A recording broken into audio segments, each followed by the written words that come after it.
Hello, everyone. So, I am here to do a YouTube Pagan challenge or a YouTube Pagan challenge video. So, this year we are doing a topic based on each letter of the alphabet. So, I haven't done a pagan topic for a while. And sometimes it's kind of hard to choose your topics as, you have a whole bunch of different ones for different um letters. And sometimes I think, no, I should say that for another video or this or that, but I'm like, screw it. If I want to talk about this topic, I'm going to talk about this topic. And I might as well just use it for that type of video. So I'm on the letter D. And for D, I've decided to talk a bit about the goddess Durga, or Durga, depending on how you want to pronounce it. Now, Durga is a Hindu goddess, the goddess of, the Hindu religion or the Sanatana Dharma, whichever term you prefer. Some say the latter is more accurate, but Hindu is obviously more common to people. So, Durga is a form of Devi or Shakti. Basically, Devi is the goddess in Hinduism, and I believe Deva are gods, like male gods. She is a form of the supreme goddess. I know there are people who often worship her as like the supreme, but there are also other people who worship different gods as like the supreme godhead, like Vishnu, which are called Vaishnavas or Vaishnavites, I believe, or Shaivites for Shiva or Shiva. So, the story, or at least the story I've heard surrounding Durga, is very interesting. And I'm not a person who believes that female empowerment comes from female over male or male characteristics, but often there is a balance between feminine and masculine. In Hindu gods, you will often see many female warriors, but there are obviously male warriors too. And sometimes male ones would take on more gentler aspects, but not all the time. I think it's really just the personality of the gods, but I do see a good balance there. But continuing on, basically, Durga was actually created by male gods who were not able on their own to defeat this demon whose name escapes me because much of this is Indian mythology and I'm not very used to those terms or those names, being an average American and often being surrounded by American names.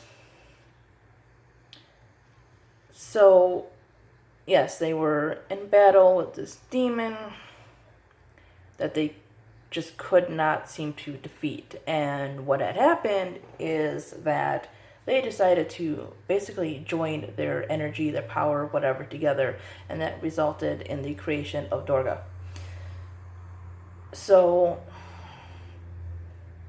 Durga is often seen as a warrior goddess, but also a mother goddess. It is from Durga that someone who I consider maybe at least one of my matron goddesses come from, and that is Kali. And I will talk about Kali and Kali Ma maybe later on in this challenge. I have done an overview of the Hindu pantheon. It is a bit long, but if you want to see that, it is in here. But for me, I think Durga represents that balance, that idea of being a strong woman. She can be strong. People look to her for support, but she does not have to be like a man or whatever. You know, she is dressed like an Indian woman, I suppose you would say it. Sorry if my terminology is incorrect. She looks like she's perhaps wearing traditional Indian garb. I don't know if you would call that a sari or whatever, but she's very much dressed like a woman. She is a mother, but yet she is strong and independent. She is made from power. And I just love that about her. She rides a tiger. In pretty much many of the Hindu deities, they carry different things inside in their hands and everything that symbolize certain things.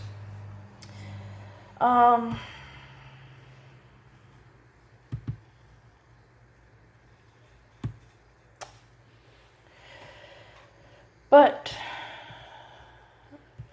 she is a goddess I once felt connected to, and that I am feeling a connection to again. And maybe that is because of Kali. You know, something keeps bringing me back to Kali, and I don't know what it is. Kali looks very fearsome.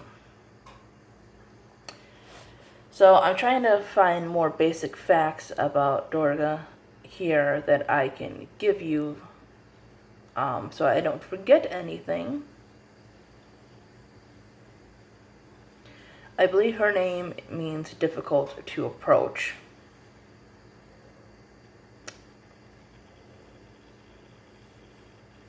And the demon she went after is a buffalo demon. So her weapons were given to her by the gods. And the lion or tiger, I think it's both. Actually, sometimes I think she's more depicted with a lion. And it depicts her ferocity and aggression.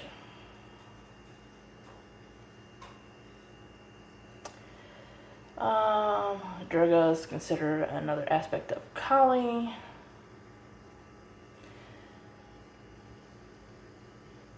And I know there is Durga Puja, I believe it's a holiday. And also,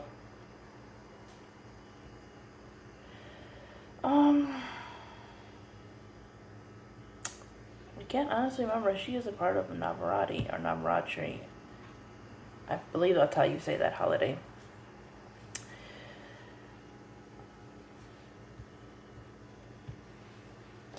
But yeah, I just wanted to talk a little bit more about the gods and the goddesses.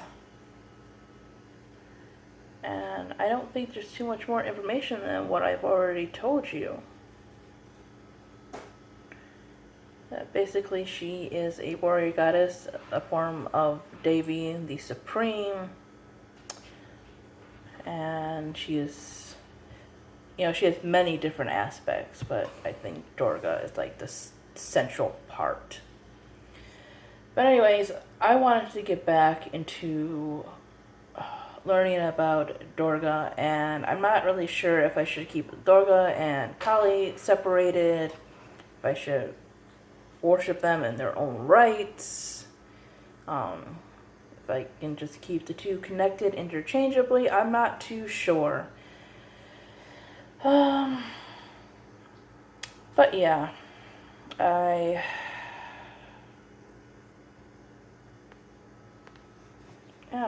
want to reconnect with Durga again.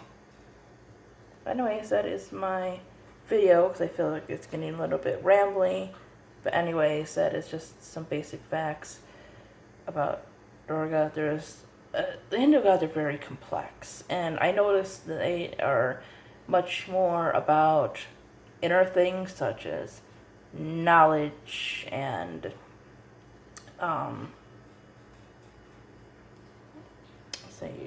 knowledge,